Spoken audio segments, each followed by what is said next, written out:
Welcome to Nourishing the Mother, where inspired women talk about the journey of motherhood through the common thread of parenting, relationship, and sexuality as a path to consciousness. We ask, in what ways can we show up more fully, live more meaningfully, parent more wholly, and love more unconditionally? How can we mine the wisdom from the experiences of our lives and expand into those challenges? If you are here, you care about paving a path of conscious and intentional motherhood, connected with yourself and your gifts, and also illuminating your children in theirs, so we may raise more whole humans who can impact this world in a more humane way. And if you feel like giving a little back to this free content, please become a patron of the show and receive extra member benefits for less than a coffee a month. Or you can leave a review on iTunes and Facebook, all of which helps the podcast keep going and reach more mamas who need this type of tonic for the soul. Head on over to patreon.com/NTM podcast to find out more. We are Julie Tenner and Bridget Wood, and we are so grateful you're here.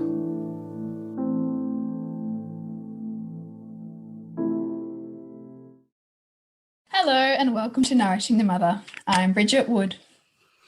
And I'm Julie Tenner. And today's podcast is, I hope, a contentious conversation to mask or not to mask at this point in time where we, if you are in Melbourne with us, are in enforced lockdown for COVID, and the wearing of masks while out in public, so anywhere outside of your home, is compulsory.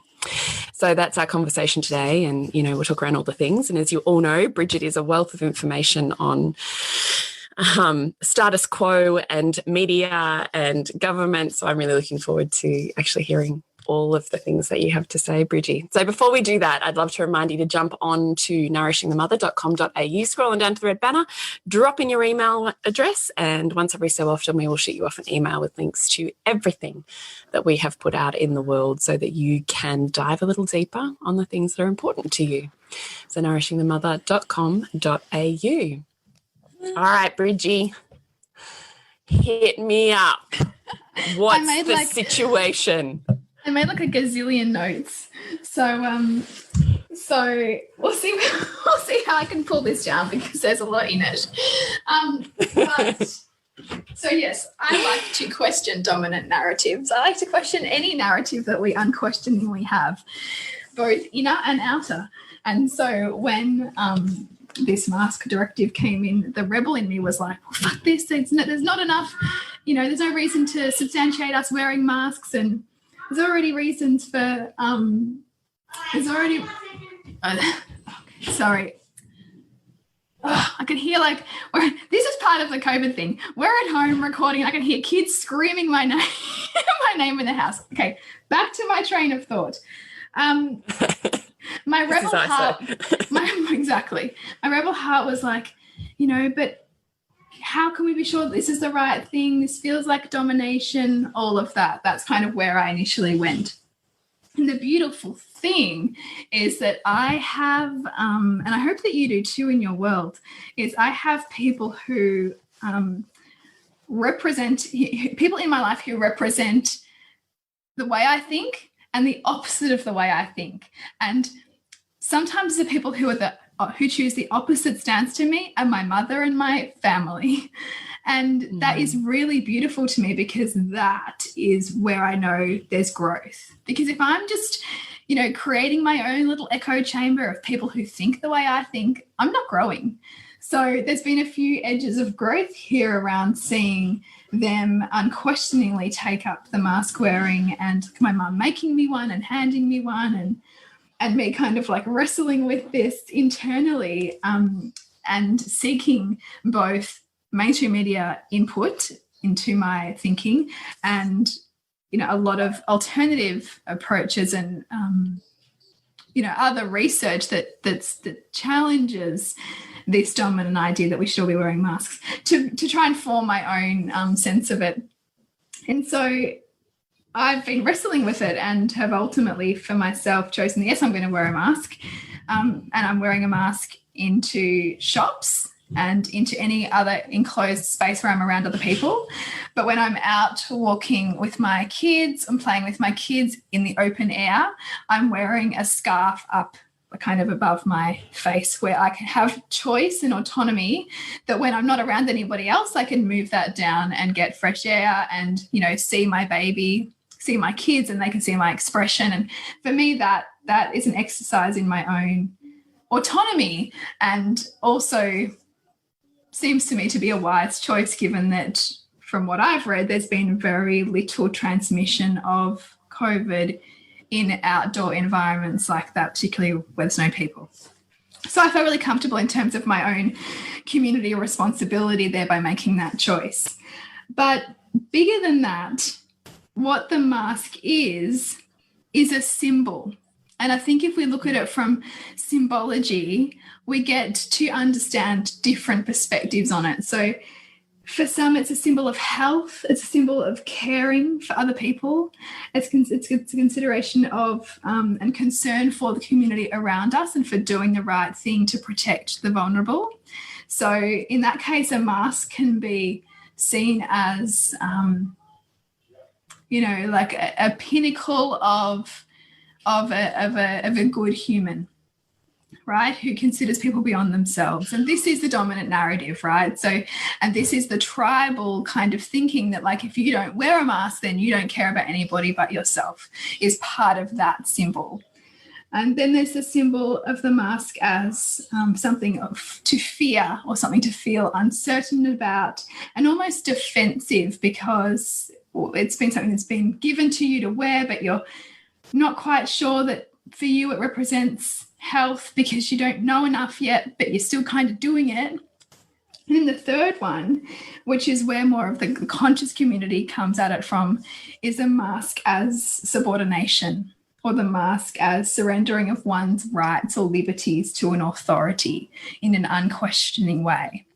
And so they're the people who the mainstream narrative will call the conspiracy theorists, and who the more conscious community, in inverted commas, who take this viewpoint, they're the one who call the mainstream group the sheeple. So they're essentially the two different ends of the symbology spectrum, I suppose. And so that's how I look at like the landscape of the mask. And then bigger than that, it's the growing demand for conformity, right? So you're either conforming to wearing the mask, or you're conforming to your alternative community who's like, damn the man, and, I'm not going to subordinate, and, I'm not going to wear the mask, and you're looking for people to stand by you in that perspective. So it's always asking for a side, and as soon as we ask to take a side, we're instantly, like any universal law, you're creating the instant and extreme opposite. And then in the case of a directive like having to wear a mask and it being compulsory, the very imposition of order is going to create an escalation of chaos. That is a universal law. So that's why we're seeing conflict around the mask, because it's even big. It's beyond the mask. It's like the mask is the symbol for the waking up of I suppose a sleeping majority who now feel like you're either having to conform or you're not having to conform, or you're wanting other people to be protecting themselves from you, or vice versa, right? So it's so much bigger than just a mask. So when somebody says just wear a mask, it's like, yeah, well, but what do you think the mask means, right? And that's where I go with it. So in that long-winded way is my first layer of it on mask. And then I think there's another layer of, for those people who are uncomfortable with wearing masks, some of the other reasons why they might be uncomfortable. So I've spoken to friends who've experienced domestic violence or trauma, and that trauma being directly related to being actually physically stifled, like their mouth being physically stifled. And so to mask up is to re-trigger that trauma. Mm. And so that is also where, in the point of the conversation, that I want everyone to bring deep compassion to wherever you find yourself on the scale of mask agreement or disagreement, because very often the surface kind of rebel or the surface level desire to not want to conform to the mask might actually have at its root a really big trauma that that person is either unaware of or unable to meet, or not tooled up enough, particularly in an already uncertain and anxious world, not tooled up enough to work through. So that's where I see a lot of the stuff on Facebook, the super judgmental, just get over it, put your mask on stuff, is really unhelpful and quite like nasty, you know, because we actually don't really know what's going on for the people who can't, won't, or, you know, don't wear one, right? So, yeah. And then we also have the beautiful offering that you had around what. Hang on. I just thought I'd add, thank you, but I just thought I'd add one more in, which was there was someone who had commented in that thread that I posted, and I thought, yeah, you know, I hadn't thought about that either, was people that might have sensory disorders, and the wearing of a mask could be extremely challenging, or perhaps children or adults that are on the spectrum of whom find eye contact especially triggering. So being in a world where the eyes are all that is available as feedback, or, you know, in versions of communication, is also exceptionally challenging. So just as other versions of why you might choose not to wear a mask. That's a beautiful, that's a beautiful example too. And because I was thinking when I was wearing one, I was making a real big effort to make eye contact and like smile with my eyes, because it's a opportunity for me to, I guess, take off other masks that I might have, right? Like, so I've got this mask on my mouth, but is it then an opportunity to take away a mask that I might have that sometimes puts walls up to human contact, right? So that I can grow that, you know, so if we think about the law of conservation applying here, like I might not be able to communicate with my mouth or with half of my face, but where am I going to be able to amplify my communication in a different way, given that nothing's going to really be missing, it's going to be transforming. However, as you've noted, like for some people it's really triggering or difficult because of sensory issues or you know, other challenges. And then there's also, I know that a number of psychologists have communicated to the government their concern about infant mental health, because to wear a mask is really to have, you know, a real life, sometimes constant demonstration of the still face experiment, which was you know, a really well-known experiment that looked at how infants' mental health was impacted when the mother was expressionless and not responding, which is how a masked face can be perceived by a young brain. So I think that that's an important consideration too. It's like anything, right? It's not black and white. You can't just say, just wear a mask, and the sooner we get all wear these masks, then, you know, the sooner it would all be over, right? Like we don't know that, and it's so many other factors that are part of this. But I can see how for a government who wants to have, you know, a broad acceptance of something across a large scale, they need to make it as simple as possible and without too many concessions, because then the human behavior doesn't change. Like, because I was, you know, arguing, why don't we just wear them inside? But even people will forget, or, you know, it's the blanket rule is more effective to administer and for humans to adapt to than saying, you know, you can take it off outside. Nuances. Yeah, that's right. So I can see why it's done, but I can also see why there's so much challenge around it. So the post that I wrote was this. Would you like me to read it? I'd love you to read it. Okay. In Melbourne, we're now required by law to wear a mask in public or face a $200 fine. I hear my conscious sisters scream, it's a loss of personal liberty, it's repression. But you always have a choice. Choice in perception is power. As Viktor Frankl wrote, who was a Holocaust survivor, so if you haven't read his book, do. The last of our human freedoms is our ability to choose our attitude towards any given situation. And essentially, that's what he puts down to his survival, where all others around him perished during his time in a concentration camp. So I just always revisit that and love that prose. I always find it immensely powerful. So, what do you choose to believe at this time? For me, I love it to play with concealment, to invoke mystique, to reclaim the lost art of the siren, to say all that needs to be conveyed with your eyes alone, to remember the feminine is so intoxicating, less leaves room for more. To feel into a bygone era of veils and feminine eroticism. Women have used veils for centuries. Some say hymen is a veil. Others say illusion is. The veil has been used to hide one's beauty from the ravenous sight of others. It is also the equipment of the femme fatale. To wear a veil of a certain kind, at a certain time, and with a certain lover, with a certain look, is to exude an intense and smoky, erotic feminine that causes true bated breath.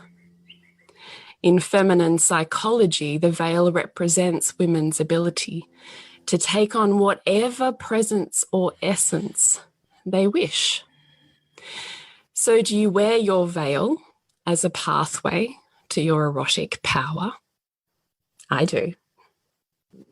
So that was my post. I loved it.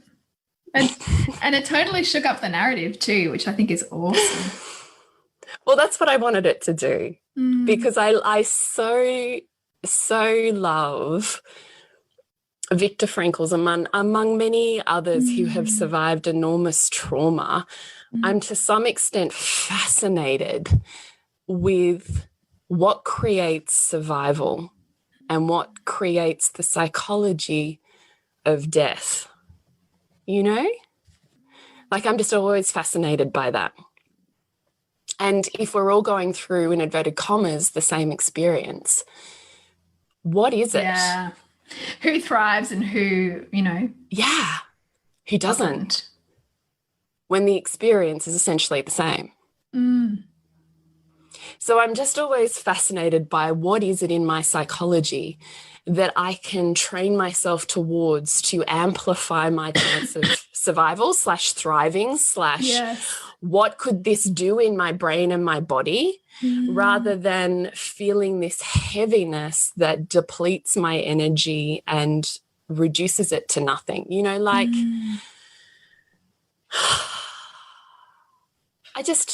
I always return to big dramatic situations, but even stories of Holocaust survivors, and you and I have riffed on this before. I love riffing on children. This. Like, oh my gosh. Yeah, with groups of children. And there's, there were communities as they're moving through this that found ways to make this an adventure for the children that were in there. Like Life is Beautiful, that film. We talked about that. Yeah. Yeah, we have talked about that. So I'm just always fascinated in what is the nuance that we can train our brain to influence our physiology to survive something with a level of thriving and come out the other side more powerful, as opposed to what I perceive perhaps to be the two other options, which is fight the man and use all my energy to fight the man. which is such a deplete leakage. myself everywhere else. Such a leakage. Yeah, deplete everywhere else, or completely toe a line and give up and acquiesce all sense of power. Both feel like a suppression for me.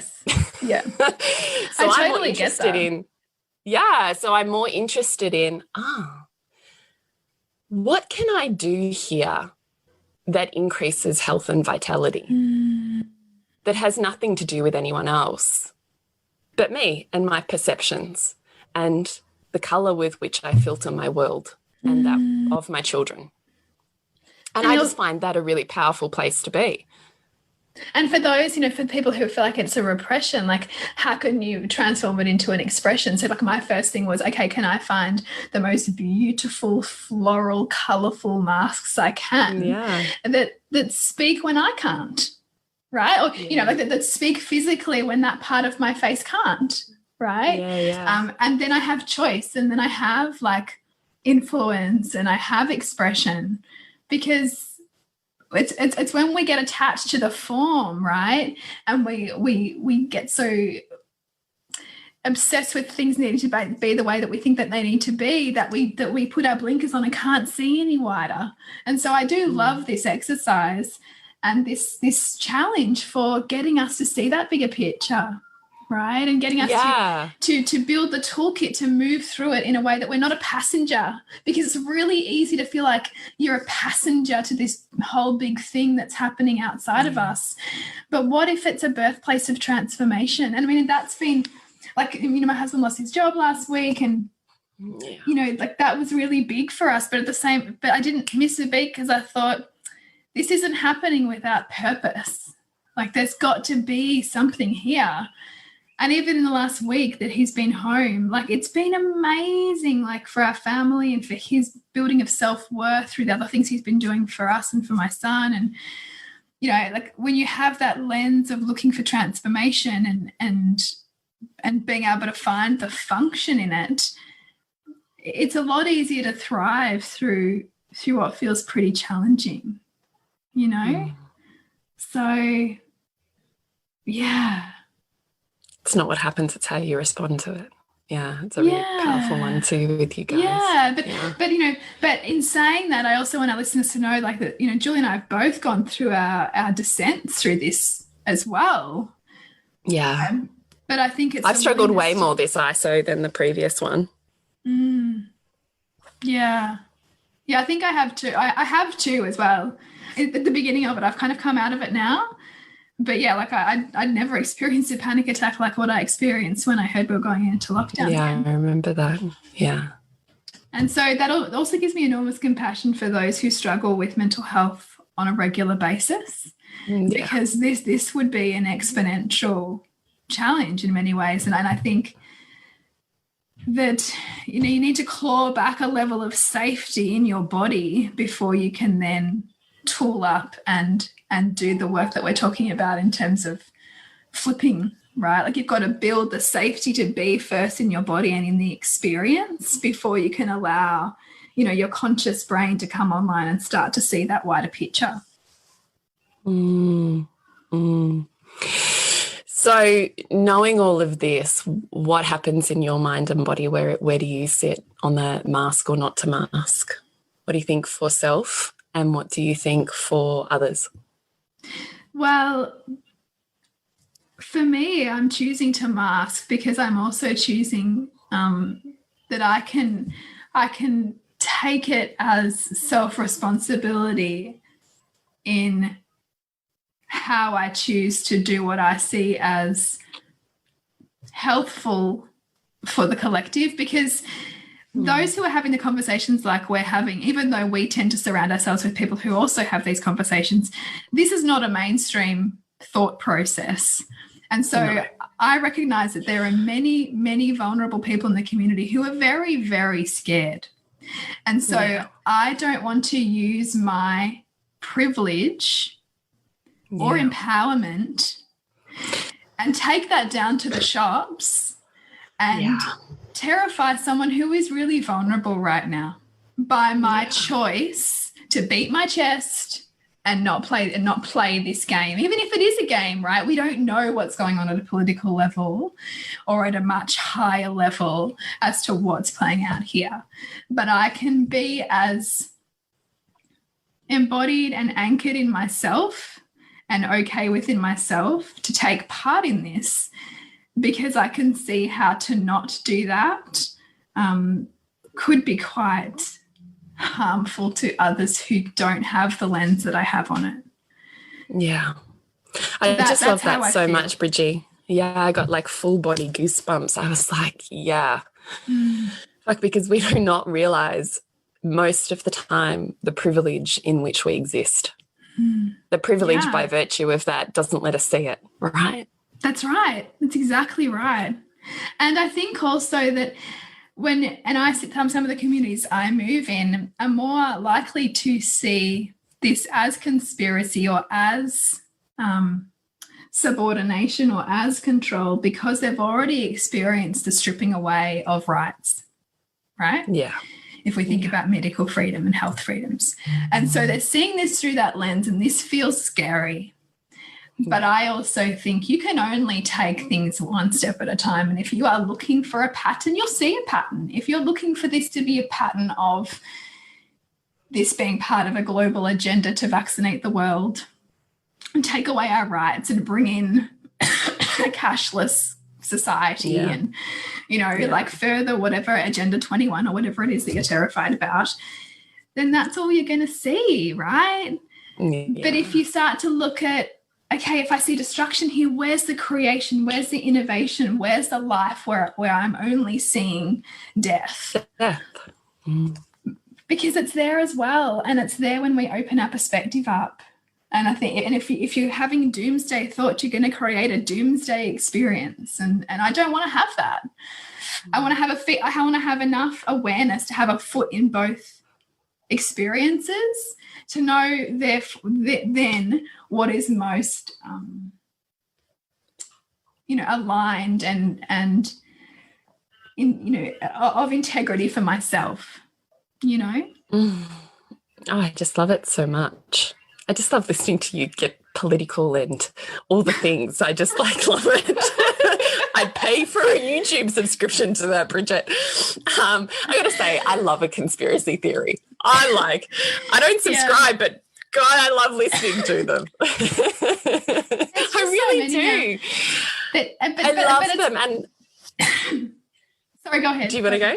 I was going to say, well, because like you, I live with a husband who likes to counterbalance my woo with very structured, like, what the fuck planet are you on? Kind of stuff. So, of course, it's all rolling out. He'll be on there checking the daily statistics of the COVID outbreaks and all the things I don't even know, because I just don't watch any of it or listen to any of it, and it's just kind of not infiltrating my bubble.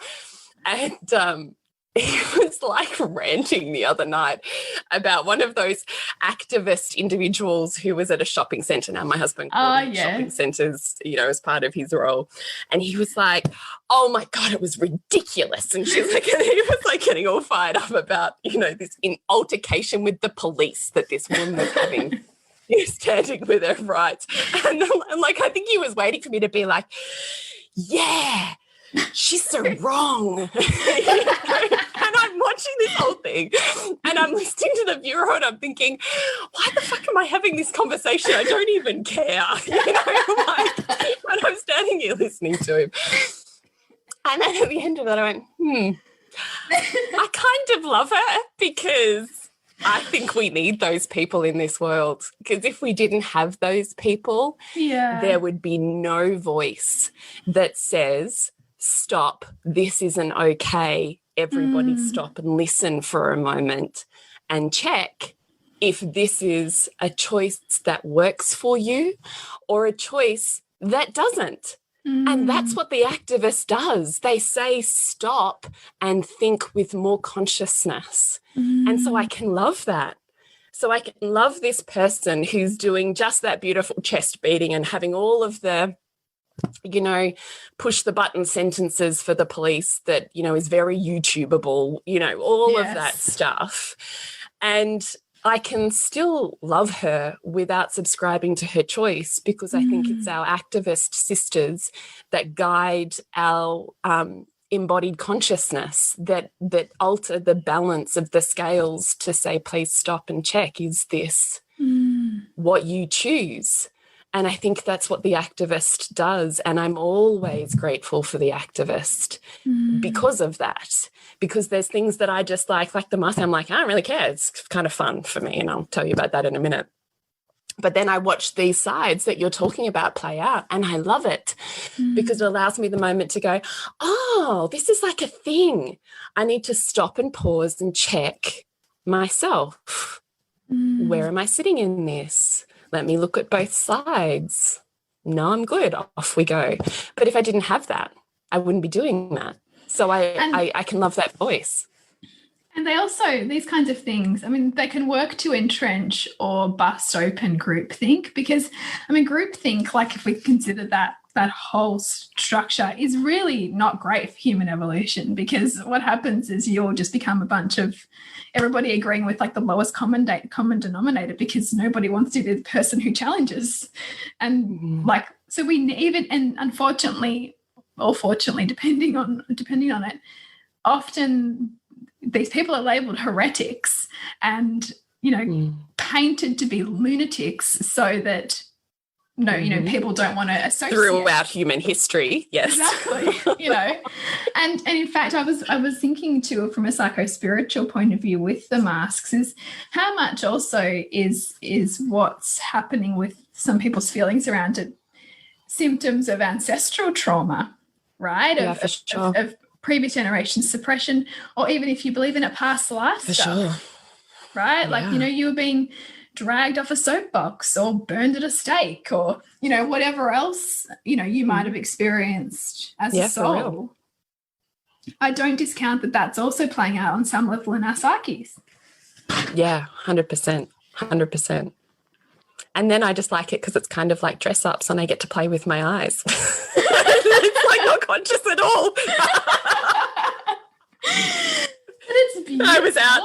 It's just fun. There's part of me that loves it. There's this part of me that kind of misses being able to wear dress ups. And so it feels of very, like how much glitter can you put on your eyes? Right. Like, how much can we play with this? And I've even stood in, queues at the weekly shop with my husband, Laura, in the queue. I'm like trying to communicate with my eyes. I'm like, did you get it? And he's like, we were saying, he's going, I've got no idea, like, what you're trying to say right now. And I'm like, really? Let me try again. That's so good. Play with it too. And then I took my daughter to get her braces, because braces you can still do during COVID, fixed the other day. And of course, everything's like fully masked and sterilized to the bejeebers in, an orthodontist. But I'm sitting there with, and I love my masks. I made my masks and they're just beautiful organic linen. And so or cotton, and they just feel amazing. So there's part of me that actually just kind of loves even the color or the feel on my skin. So I had one of my beautiful, colourful ones on. And I just think it's so funny. Like, Jade and I couldn't stop laughing because everyone walks in and goes, oh, I like your mask. And I was like the new, oh, I like your shoes. And it's so funny. It's masks. But seriously, I spent, I reckon, nearly an hour yesterday going through Instagram trying to decide which masks I liked. I was like so upset because all these great mask producers were out of stock. I was like, I need your mask. I know. So it's very fast becoming a fashion accessory in Melbourne. Right. Yeah, exactly. And why shouldn't it be? You should still get to play with your personality and expression through the vehicle of mask and eyes. And I find that playful. And there's part of me that wants to kind of document this part in history. I don't see it as being a long-term, thing, though, who knows? And I keep saying to my kids, I want you to remember this, because it's my oldest two have to wear masks because they're 12 and over, of course, my younger ones don't. So as my older two put on masks and they're walking out of the house, and whenever we were down the beach the other day, I'm like, I want you to remember this, because there will be a time, just like the Spanish flu from, when was it, 1918 or whenever it was, and everybody was wearing masks back then. I want you to remember this time in history because you will one day tell your children and your grandchildren about the time that you could only wear masks out and about and the time you were locked in your home because you weren't allowed out because of this. So this will become part of our human history and you're living it. So amazing. How amazing to really just sink into, look around. You will never in your life see a version of this again. Take it in, breathe it in. This is history and you're living it as you walk down the street. And one day it will be the story you tell. So absorb your story, you know, like it's just. And on that note, like it's a really beautiful opportunity to teach older children about history and critical thinking and to look at the ads that you see on TV and look at the dominant narrative because as we know, I mean, history is told through the lens of the victors and history is told through the lens of the dominant culture or dominant gender. And so truth is in the eye of the beholder, right? So good, isn't it? So that's a really great conversation to have with your kids. And I'm having it a little bit with my 7-year-old because they very easily children will just take on board the dominant family viewpoint. And this is a really good opportunity for them to empathize with other people's experiences and to see all of the different ways in which people could be experiencing this time and how they might have the beliefs that they have. I mean, it's a really great teaching opportunity to give our children a sense, a greater lens to see the world right now. Yeah, 100%. So what would you love to leave our gorgeous conscious sisters who are listening with, Bridgie? I would love you to find some stillness wherever you sit within this topic and to get really quiet and with yourself around what you're making it mean and what you want to remember yourself by through this, and how if you do feel like your energy is leaking out, how you can bring it in a more conscious way and see a bit wider and to see a bigger picture. And if this is something that you want to consciously move through, and maybe like me you've perhaps experienced family shifts with job losses or other challenges going on during COVID, I am running a 5-day online program called Evolve with Suburban Sandcastles, and it will be 5 days, 5 lives with me to really deepen and embody some of what I teach to help you be less of a passenger during this and to feel activated and inspired even in a time of uncertainty. So that would be my invitation to you if this resonates. Oh, please do it. No one teaches being able to get a hold on your perspective and lens and create the life that you want the way that you do. So I would do that in a heartbeat. So we'll make sure we put the link to that on the bottom of the show notes so that you can go check it out if you're really ready to bust any and all stories that you have and move your life in a more aligned conscious direction. Then Bridgie would definitely be a guide for that. So to connect with you, Bridget, it's suburbansandcastles.com. And you, Jules? Is thepleasurenutritionist.com, and we're on nourishingthemother.com.au, Nourishing Mother on Facebook, Instagram and Pinterest. Yes, remember to nourish the woman to rock the family. And we'll see you next week when we continue to peel back the layers on your mothering journey. And if you want to support Nourishing the Mother and all the late nights, the early mornings, the blood, sweat and tears we pour into our art, then please go to patreon.com/NTM podcast and become our patron.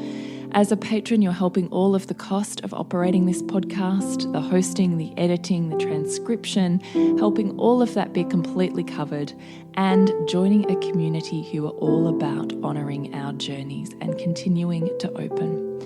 The more support we have, the longer we can last.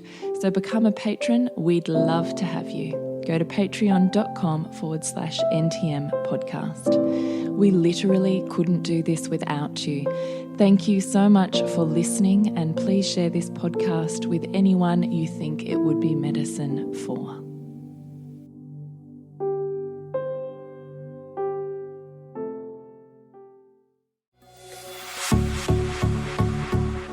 This has been a production of TheWellnessCouch.com. Check us out on Facebook and join in the conversation on Facebook.com/TheWellnessCouch. Subscribe to each show on iTunes and check us out on Twitter. The Wellness Couch, streaming wellness into your lives.